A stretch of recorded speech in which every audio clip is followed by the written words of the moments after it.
young people are idealistic. They want to believe in some kind of ideal. And I think the left is very good. They've got this bizarre notion of what socialism can do if we get it just right this time.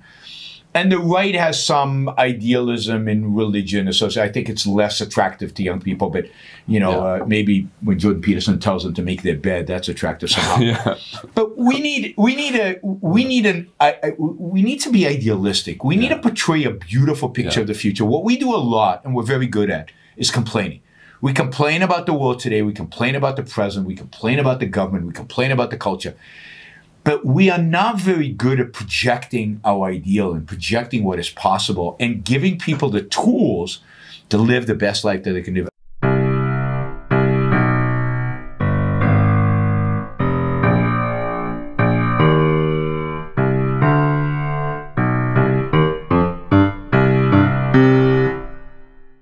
So today we are discussing how to make classical liberalism mainstream again. It's obvious that modern politics is dominated by leftist and conservative movements, but there is little place for the classical liberal ideas, or what I would call maybe the true liberal ideas, right? I think one of the obvious reasons is that in general, most people don't really know what classical liberalism is and why it could be a viable alternative in modern politics for the mainstream, for the dominant ideologies. So could you please explain very shortly what is the essence of classical liberal ideas, how it differs from modern dominant ideologies, and how to revive its place in the society's awareness of it? So I think classical liberalism, almost purposefully, is not a very, very clearly defined term. But it is an emphasis in political discussion on liberty, on individual freedom. It is the idea, broadly speaking, that the government should be limited primarily to protecting our lives and our property. It should be primarily focused, I think, in the best interpretation of classical liberalism, it should be focused on the protection of individual rights, properly defined and properly understood. And that generally the government should leave individuals free to pursue their own lives, free to start their own businesses, contract with other people. It should protect property rights, it should protect contract rights, it should provide for the national defense and police force and the judiciary. But beyond that, classical liberals tend to be skeptical about anything else that the government does. Some of us would like there to be a complete ban on the government doing anything else. But classical liberals generally have wanted small and limited government. I think part of the reason that classical liberalism is less known today is that many of these liberal parties of a long time ago, in a sense, sold their soul to the devil. They compromised and compromised and compromised and compromised to the point where they merged into a left or merged into the conservative movement. They didn't stick to their principles. They didn't uphold this idea of limited government. At some point there was a crisis and some people needed help, so the government helped them. And then the crisis, maybe there was another group that needed help, and then the help got institutionalized, and we got a welfare state. And the liberals didn't really fight against the welfare state. And then maybe there was some business crisis, and the state said, oh, we better regulate that because businessmen are behaving badly. And the liberals didn't adamantly object, and then that expanded slowly. And slowly the liberals kind of lost the passion about fighting over this. So I think for the public, they just really haven't experienced classical liberal ideas in any kind of organized, systematic way. They're not familiar with them because much of the older liberal ideology kind of faded away as the liberal agenda was compromised. And indeed, in the United States, it got so bad that ultimately the left stole the term liberal. Yeah. And today, when you say liberal in America, everybody thinks you're talking about the left. So if they object to the left, they object to liberalism, and then what are they left with? kind of a conservative right. Exactly. So there's a lot of confusion about the term. There's a lot of confusion about its history. And ultimately, there's a lot of confusion about what it really stands for. And this is where I think the biggest problem lies with classical liberalism. What is it? What do we actually believe in? Yeah, I think we will get back to the problem of the dichotomy. Sure. But do you have any ideas about how to solve this problem, you know? Well, I think there are two things that have to be done. And any solution I give you is not going to be a short-term solution. And any solution I give you is not a silver bullet that everything changes instantaneously. I think the first is we need to be clear about what classical liberalism is and what it stands for. And I think we need to bolster its defenses. We need to bolster its philosophical foundations. For example, classical liberalism is traditionally has always been primarily a political philosophy. But political philosophy rests on other branches of philosophy. It rests on certain foundations, moral foundations, epistemological foundations. I think to really dominate, we need a consistent moral and epistemological philosophy. We need a set of ideas that are not just economic and not just political. A set of ideas that don't just involve, we get a higher GDP. And yes, I value freedom, but I know other people don't value freedom. How do I get them to value freedom? Well, getting people to value freedom has more to do with morality and more to do with philosophy for their own life and what kind of life they want to live than it has to do with economics and politics. So I think we need to engage in much more with a cultural debate about what people should live for, how to live, what lives are worthwhile living, and become advocates of human reason, for example, because I don't think, I give you a quick example, right? Plato, the philosopher, believed that most people lived in this cave, right? He has this cave analogy, and we see shadows on the wall, and we don't know reality, and we can't know reality, and we can't know truth, and in a sense, we can't take care of ourselves. Only the philosopher can exit the cave that we're in and see the actual reality, the sunshine, the world of forms, as he advised it. So only the philosopher knows the truth. Now, if that's true, if that's epistemologically true, me and you can't see reality, only the philosopher over there can see it, then freedom is useless to us. Yeah. Because we can't discover truth, we can't discover how to live. We have to just listen to him. Every authoritarian regime in history is basically based on this Platonic ideal. We have to be willing to challenge that, not just politically, not just emotionally, but also philosophically, and say, no, we believe in reason. We believe every individual has the capacity to reason. Therefore, every individual has the capacity to discover truth, discover his own values, knows what to do with his life. And therefore, what we need is freedom so that individuals can pursue their happiness. Not so that we can maximize GDP, as many people do, right? Many classical liberals tend to do. But so that individuals can actually live the fullest, most complete life that they can, and they have the capability to do that because we're all beings of reason. Man is the rational animal. Let me elaborate a little bit on the issue of truth and maybe put it a little bit differently, right? So I think part of the problem with statism and with intrusive ideologies in general is maybe even the obsession with the idea of truth, which is not necessarily the same as truth, you know? But I think for classical liberals, part of the idea is that, you know, on many issues, truth is subjective, right? Or on many issues, we don't even have truth, right? So I know you represent an ideology which is called objectivism, yes. So it may sound kind of, you know, mutually exclusive. But on the other hand, I think if you really value truth or value like the most important principles in life, so to say, you have to be a little bit minimalistic, right, about these principles. So this is where we disagree and where I find myself disagreeing often with classical liberals. Okay. So I think there's a real difference between dogma and truth. Yeah. I think there's a huge difference between being dogmatic and being a truth seeker.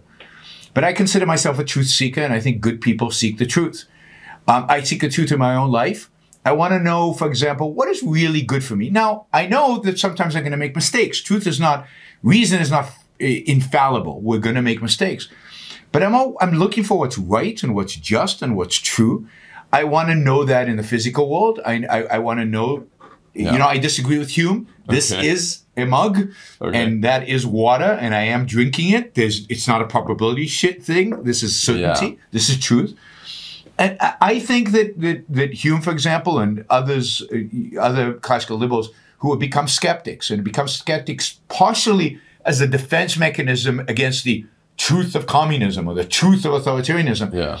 I think that's a mistake, and I think it opens the door up to kind of the subjectivist left.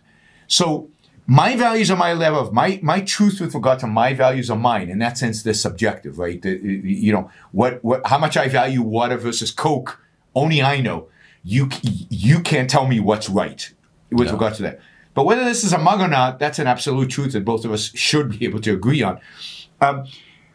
Truth is really, really important, and having a mechanism to discover truth is really, really important, and understanding the process of discovering truth is really, really important, and that freedom, part of the reason we want to be free is so that we can go out and discover what's true and what's good. But we can't force people to have that's why it's not dogma, right? So you can't. So this is the opposition to a Catholic Church that burns people at the stake, or that puts Galileo under house arrest because he's searching for the truth. People can be wrong about stuff. I can disagree with them. They might be right. I might be wrong. Absolutely. Politically, we are free to, and we can't impose truth on other people. But we certainly can advise people. I certainly want my doctor to be able to tell me, I think this is the treatment. I think this is the right treatment. I think this is true in that sense. I might get a second opinion. But I hope that medical science comes up with truths, because I want to live long, and I want them to be able to cure diseases, and that requires science and truth. So I'm a huge believer in science and truth. What I don't believe is imposing any of that on other people. People have to discuss. Indeed, it's not truth if it's imposed on you. That's one of the things that philosophically is important. If you accept something because somebody told it to you, it's not true for you. It's just something you accepted. It's subjective. It's completely arbitrary. I want people to have to embrace the mechanism of truth discovery, which is human reason. And I think classical liberalism needs to embrace this. It needs to embrace the fact that that free markets that they work is true, and it's not questionable. It's not. You can't be a skeptic about this. All the facts line up. They all line up for the cause of freedom. So I think epistemology is really important. Having a theory of knowledge is really important, and having a theory of knowledge that leads to actual discoveries about the world is crucial for liberty. To continue with the issue of why modern classical liberalism is weak, so obviously it's mostly associated with libertarianism nowadays.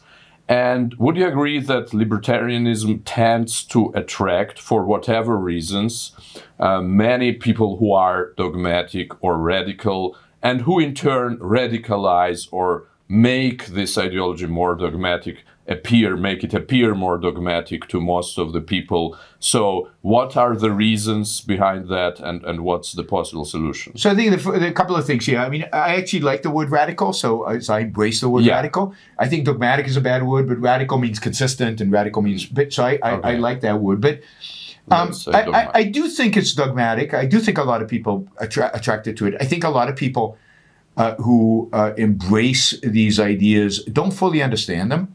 Yes. Don't internalize them into their own life. At the end of the day, I always ask people, why do you want to be free? And if you hesitate and you're not sure how to answer that, there's a problem. You haven't internalized the value of freedom. And it can't be, I just want to do whatever the hell I want. It has to be a real value to you. Why do you want to be free? I know why I want to be free. Because I want the opportunity to live the best life possible to me. I want to pursue happiness. And the more freedom is, the more opportunities there are for me to pursue happiness for me. And I want to live the most flourishing, successful life I can. Freedom is one of the prerequisites for that. So I think a lot of people have not internalized it, have not made it personal, don't understand it. And the theory is, in a sense, a floating abstraction. And they've studied the theory. It looks true to them. It all connects, kind of logically. But they haven't really seen it in reality, brought it into their own lives, and understand how it's connected to life and human existence and human survival. And young people, it's almost inevitable that young people will be dogmatic, right? Because you just don't have the life experience. I was. No question, when I read Ayn Rand for the first time, I was on a crusade. Okay. I was going to convince everybody in kind of a, hit their head with a hammer kind of way. And then as you grow older, you learn how to convince people, how to debate people, but also you learn that my goal in life is not to convince them. My goal in life is first to understand and to live a good life and to study the ideas. And convincing others is something you do later. And you certainly don't achieve anything by throwing a hammer at their head, right? At being obnoxious and being nasty.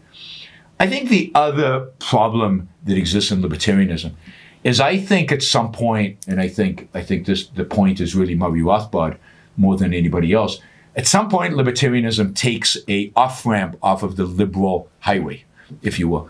And it goes off in a direction of what I consider an ideology that's anti-ethical to classical liberal and I think to reason. And that is the idea of anarchy. I think anarchy is a disaster. I think anarchy is counter to liberalism in classical sense. It's counter to freedom. Anarchy devolves and must devolve logically and existentially in reality into gang warfare and violence. It always has, it always will. There's a reason why in the culture anarchy is a negative term. It's chaos. Chaos is not a good thing. And I think one of the things that classical liberals like the founding fathers of America understood, and I think that Ayn Rand understood, is that government is not a necessary evil. Government is a necessary good. Government creates the conditions for human flourishing if it's the right kind of government. If it's limited. And it's limited by the principle of individual rights. If it's limited by that principle, it's a necessary good. Civilization can exist without some entity. You don't like the word government, call it something else. I don't care. But some entity that has the monopoly over the use of retaliatory force, only uses force in retaliation, i.e. to protect, never to violate people's rights. And that is what creates the conditions for markets to evolve. It creates the conditions for people to experiment with art, to experiment with their personal lives maybe, sex, marriage, who knows. But it provides the conditions and that make all that possible without violence, without force, without coercion from other people. Anarchy rejects all that and I think creates a condition where human flourishing is impossible. And I think that too many young libertarians are attracted to this, I can do anything I want to do, kind of an emotionalist attitude. And they get the logical, abstract sequence that Rothbard or somebody else lays out, and they never connect it to actual reality. And in actual reality, it doesn't work. So you would probably mostly agree with Robert Nozick on his defense of the minimal state. I mostly do. I would do it a little differently. And Ayn Rand does it a little differently, but in spirit, absolutely, I agree with So maybe another issue is that maybe libertarians are failing really to communicate their empathy to most of people. Like it seems like a very anti-empathic, so to say, ideology, because maybe partly because libertarians refuse to engage with many important issues such as environment in many cases. Like some of them do engage, but many don't. And many people have this kind of perception that they just don't care, you know, and they are just bad people who only think about themselves, etc., etc. So what would be your response to that? Well, I think that a proper political movement has to have answers to all the questions that concern people, whether it's questions like environmentalism or the environment, or whether it's questions like what to do about the poor, which always comes up when you're discussing these things. You have to have an answer. The answer might not be the most pleasing answer always, but you have to have an answer and you have to have a program. Environmentalism is a good example. I think libertarianism has a lot of interesting things to say, can have. Or free market ideologies, classical liberalism, can have a lot of interesting things to say, while not negating the fundamental principles of property rights, while not negating the fundamental principles of a limited government that's limited to the protection of individual rights. What one needs to do is frame the environmental debate in the context of individual rights, in the context of something happening in an environment that actually does me harm, well, then if something's harming me, then the government has a role to play. And then we have to figure out exactly what role, under what conditions, and it can be complex. It might not be straightforward. Now, obviously, the simplest way to deal with it, most environmental issues, but not all of them, is private property. The more private property we have, the fewer environmental issues we have. And the reason for that is simple. We know we've got 1,000 years of common law history that says you can't drop your garbage in my backyard.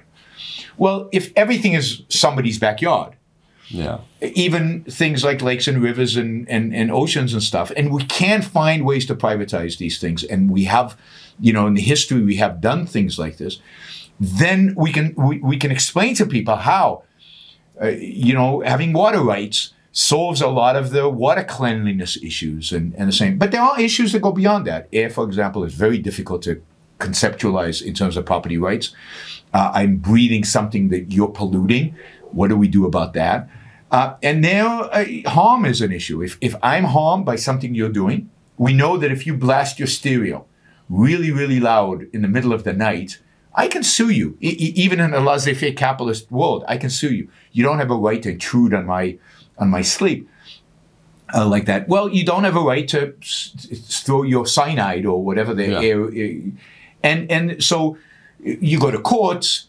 You have some conclusion about the damage that this does to people. The government has a role to look at that and see, it looks like these particular chemicals are really damaging to human life.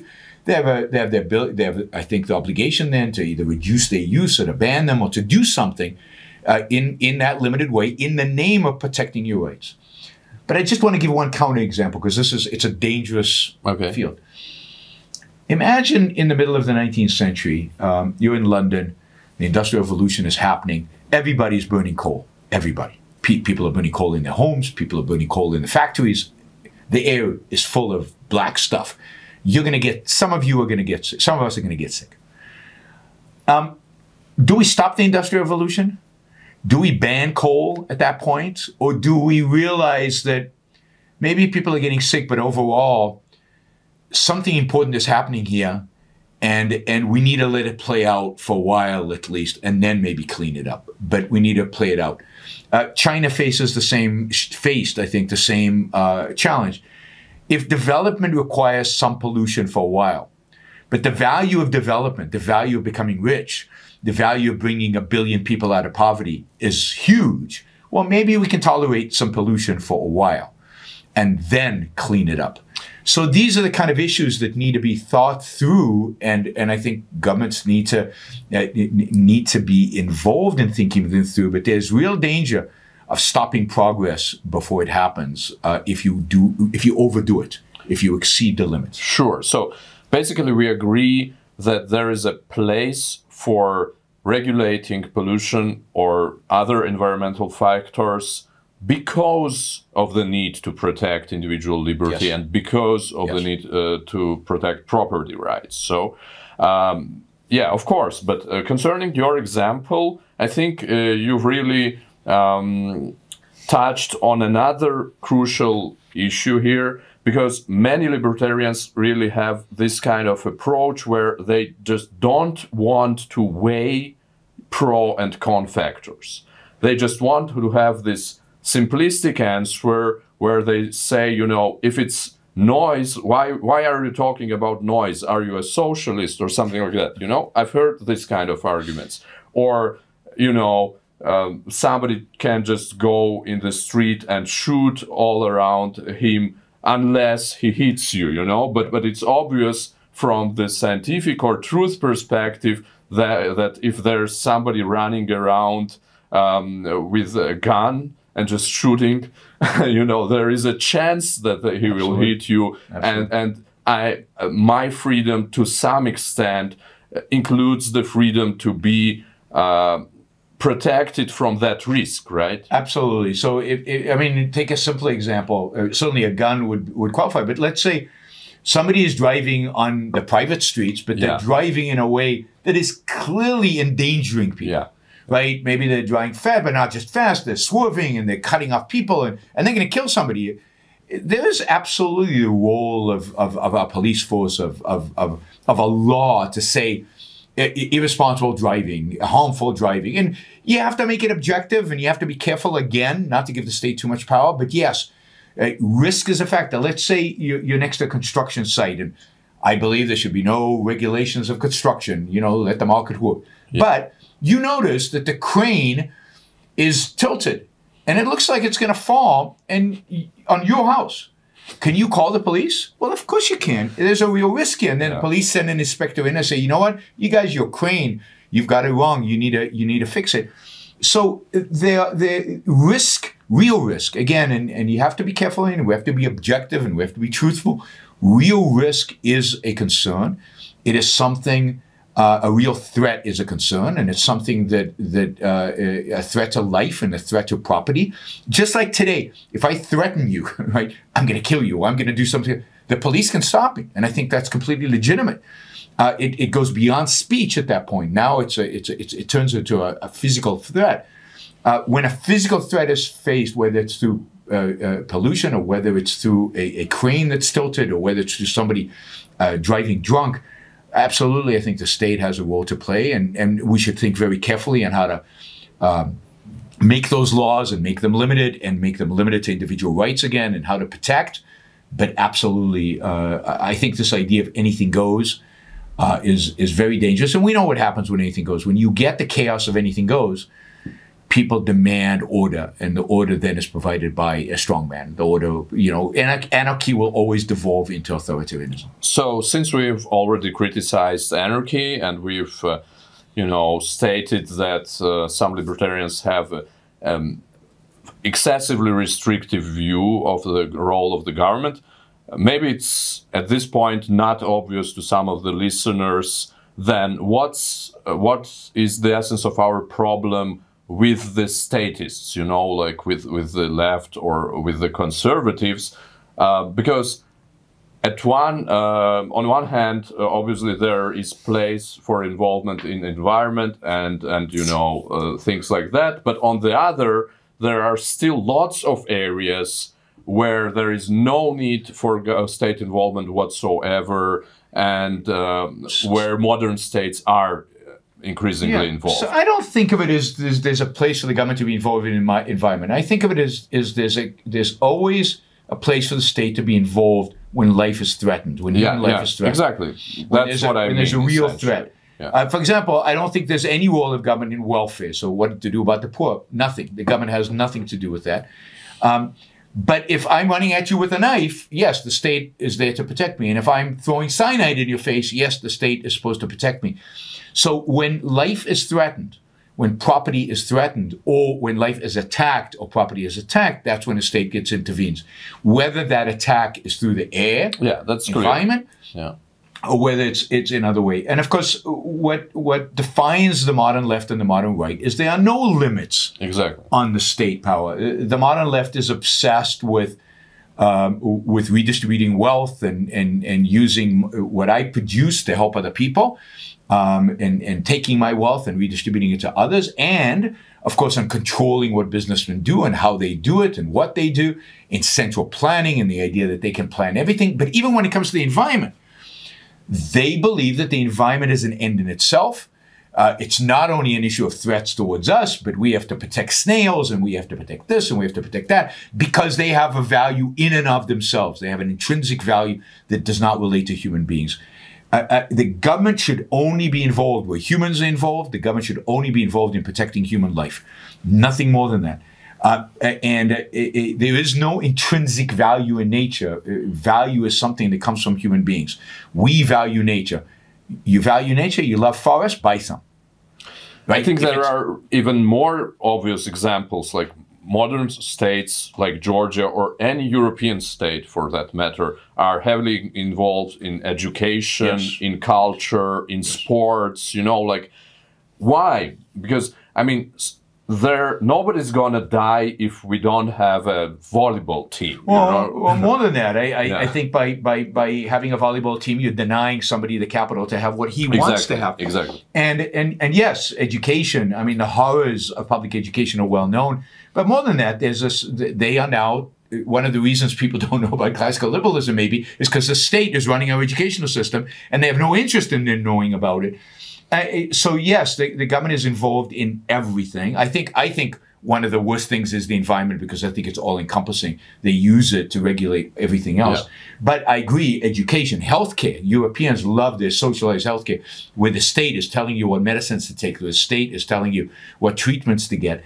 And this is where the right comes in, right? The right is a little bit more sympathetic in economics. Okay, you can do your thing in economics a little bit, but they want to regulate culture. They want Georgia to be Georgian. And they want to regulate immigration, and they want to make the movement of goods and services and people and capital. They want to regulate. They want the national sports team or whatever. Yeah. So the conservatives have given a lot to the left on economics. It's interesting how the debate between the left and right has changed over the last few years. It used to be mainly about economics. Now it's mainly about culture. And the battlegrounds have shifted. Basically, the right, conservatives, have given up on economics. They've given into the left. The state can do anything in economics now. And now the fight is about, I don't know, LGBTQ, right? That's where the fight is. It's not about regulations or anything like that. But yes, Ayn Rand said once, the left, because it's Marxist, is materialist. Therefore, they care about the material world. Therefore, they want to control and regulate the economy. They don't believe in a spiritual world. So they don't care what you do in your bedroom. They don't care how you behave generally. They leave you alone in the spiritual world. The right, which is not true anymore, nowadays. But it was in the old left, right?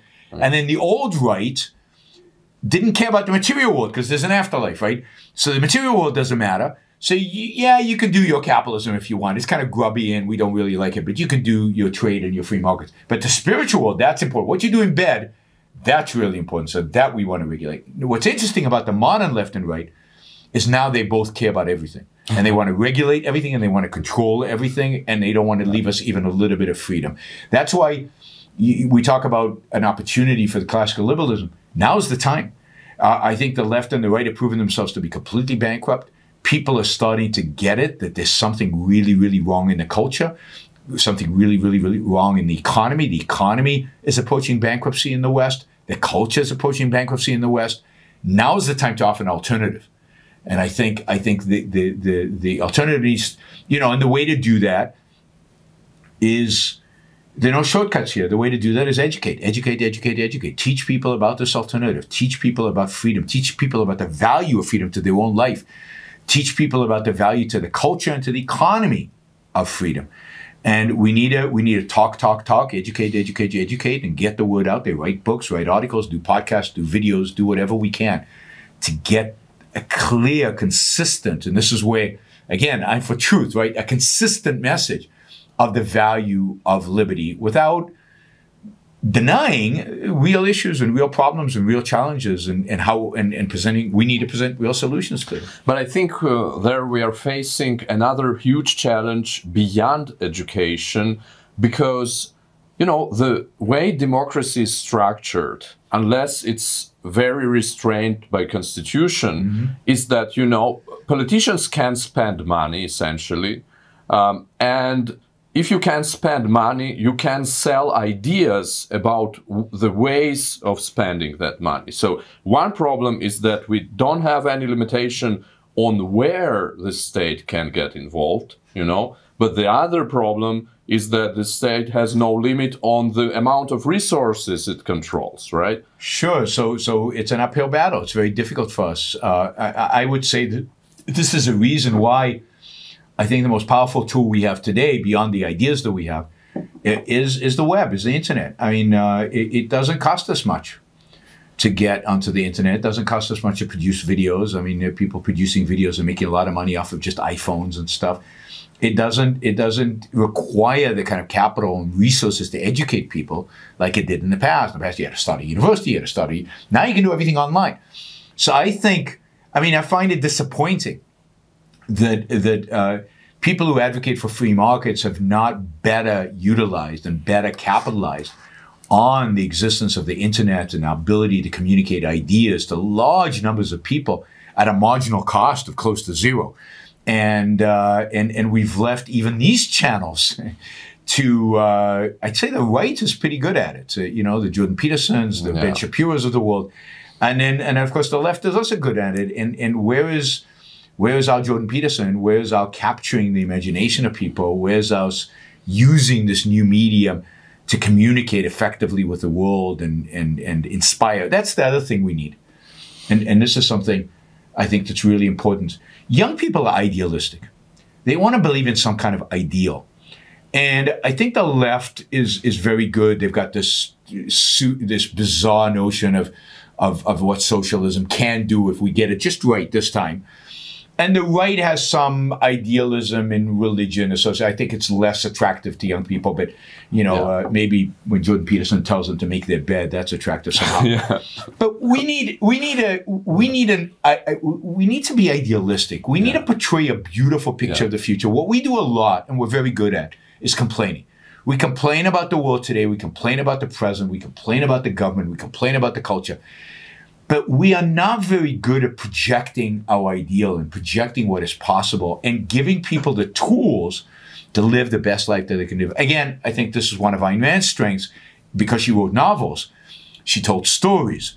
Stories which projected, I think, a particular philosophical ideal that I think young people respond to. It's why she's so popular among young people.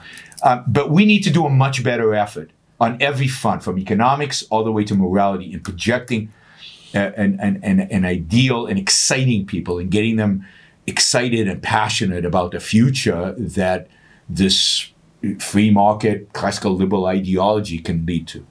I think you've touched on a very important point, which is how to attract young people. And I would even specify that we really need to attract creative people, you know. Yes. You've mentioned Jordan Peterson.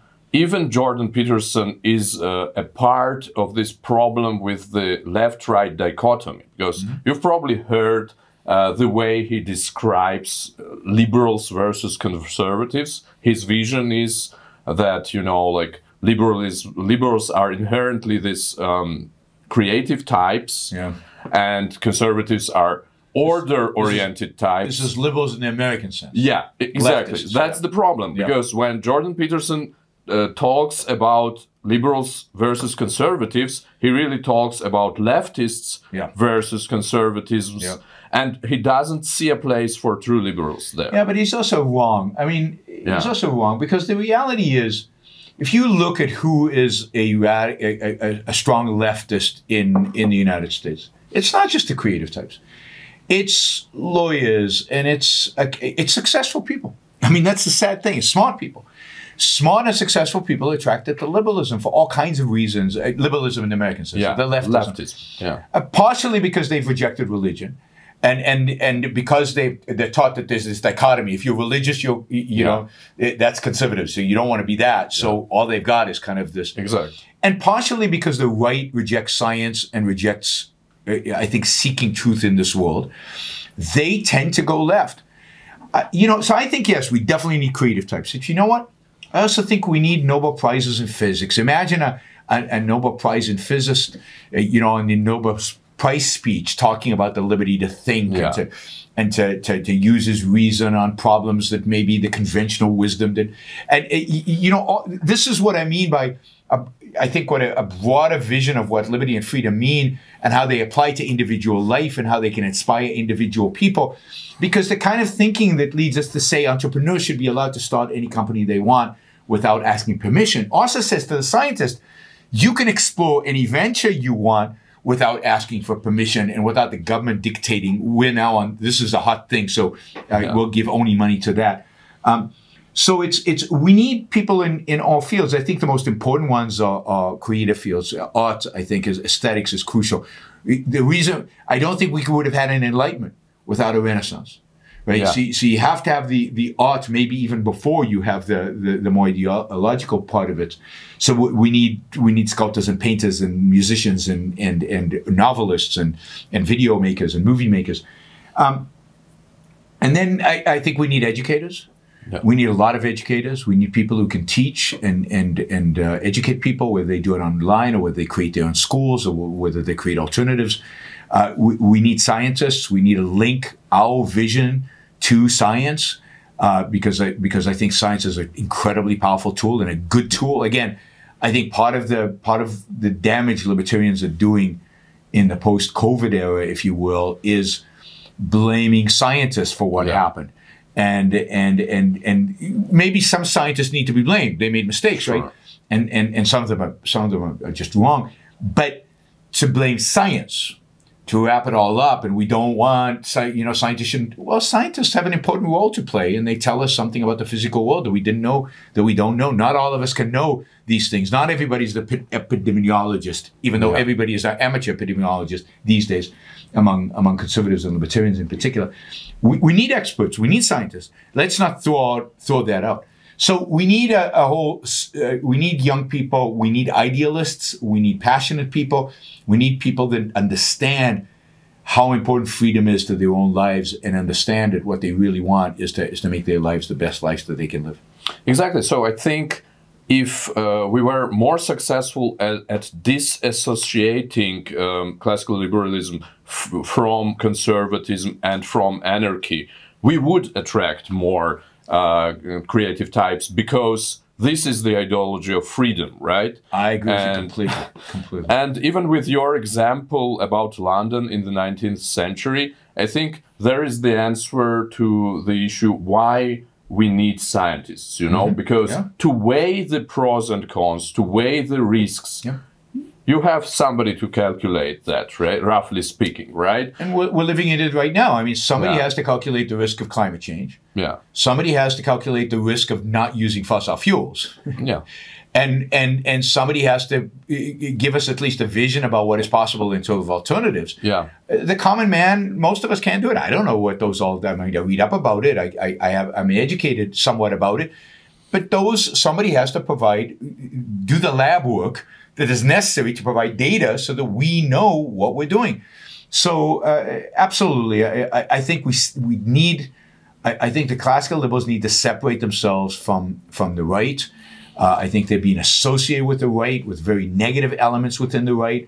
And particularly today with the rise of nationalism and the rise of authoritarian rights and the rise of a kind of paleo right, and it's very dangerous, I think, for those of us who believe in freedom to be associated with them. And of course, I think it's easier to disassociate with the left, but we should make sure that we're not lumped in together with, because maybe we use the word liberal sometimes, lumped together with the left. We need to define our own space. Yeah. We are the advocates of liberty and freedom and individual rights and limited government. Sure. So to wrap it up, let's talk a little bit about the history, how we got here, right? So obviously, founding fathers of the US, they had their own flaws. They were different people. But on the other hand, I would guess that they simply didn't envision all the potential risks which would come with technological progress, which would come with democracy, because there was not much evidence about democracy back in 1776, right? Well, they wrote about democracy. So Madison writes about democracy, and he warns us about democracy. Yeah. And he says, democracy, we are not creating a democracy in America. Democracy is a bad thing. Democracies always devolve into majoritarian rule where the majority oppresses the minority. It's why ultimately we have a Bill of Rights in the American Constitution. So they were very aware of the risk of democracy. But you're right. They didn't know all the risks. I mean, Industrial Revolution hadn't started yet. The kind of progress hadn't existed. They didn't understand all the risks. We have now 250 years of experience. We know what the flaws are with the Constitution. We could do a much better job, I think. But I'd say there's the deeper flaws with the founders, and they were philosophical and intellectual. And again, I'm not blaming them because, again, they were writing in the 1770s. They only knew what they knew. But the reality is that America was founded on a certain ideology of quicksand, they weren't quite willing to give up a foundation that is laid in religion. So they were men of enlightenment that said religion should be in your home. But they didn't really have an alternative methodology for living, for values, for morality, for discovering truth. So they're conflicted men, and that I think ultimately is in the founding. This is why I think, to some extent, they feel responsible for the common good, and therefore Thomas Jefferson gets involved in public education very quickly because it's for the common good. Whereas I think we understand that there is no such thing as the common good. There's the good of individuals that you can aggregate in some sense, but there's no. We're not targeting the common good. We're targeting the good for individuals, and the good for individual as the best within an individual is to be free, and we're leaving people free. And some people would abuse that. Some people will ruin their lives because they're free. But also maybe to give a particular example, like the U.S. was founded literally on the opposition to the excessive taxation, right? So. Yes. But then probably it was hard for them to envision that we would have states like controlling 50% of the GDP. Yeah, but but from the beginning they had tariffs. From the beginning, they struggled with how to balance this idea that they knew taxes were somehow bad, coercion and force, and with the needs of the state, and they struggled with that. Taxes were very low in the beginning, but. Maybe they couldn't predict it 50%, but maybe 10%. It crept up quite dramatically. Of course, they were founded on the great contradiction of slavery, and that should have been a real indication that something was going to give, something was a problem here. But they gave the government the right to coin money. They gave the government the ability to do things that I don't think government needs to do or should do, that open up a Pandora's box in terms of violation of rights. Maybe not now, but as we move forward. From the beginning, banking, for example, was regulated in America. So as good as they were, and they were about as good as any political group of people ever were, they didn't know, they couldn't predict. We now have a lot more data. We have a lot more knowledge. We also have, I think, better ideas. I will mention Ayn Rand because I think she's a key figure in some ways in completing the philosophical mission of the Enlightenment, in solidifying our defense of reason and solidifying our defense of this idea of pursuit of happiness, of individualism. And we have a lot more capabilities today to create a better constitution, but also just to educate people about life in a way that would pose less of a threat to whatever government we institute. Let's remember that no matter how strong the Constitution is, if people don't want it, it won't survive. So, when Franklin, I think it was Franklin, walked out, or maybe Madison, walked out of the Constitutional Hall, somebody asked him, what government did you give us? And he said, a republic if you can keep it. Yeah. Right? And it's if you can keep it. And then there's a phrase about eternal vigilance for the cause of liberty. We, the people, always have to be vigilant. We, the people, always have to be. But to do that, we have to be educated about it. We have to commit to it. We have to believe in it. We have to want it. We have to want freedom. And that's where I think we need to educate people on the value of freedom to their lives, to why it's good for them to be free. Now, we like to talk about abstractions and demand supply and how does it affect my life? Well, here's a whole menu of how it affects your life in every aspect. Thank you very much. I think what you just said summarizes our issue, our topic pretty well. So thank you for finding time for this podcast. Thanks for having me. Bye.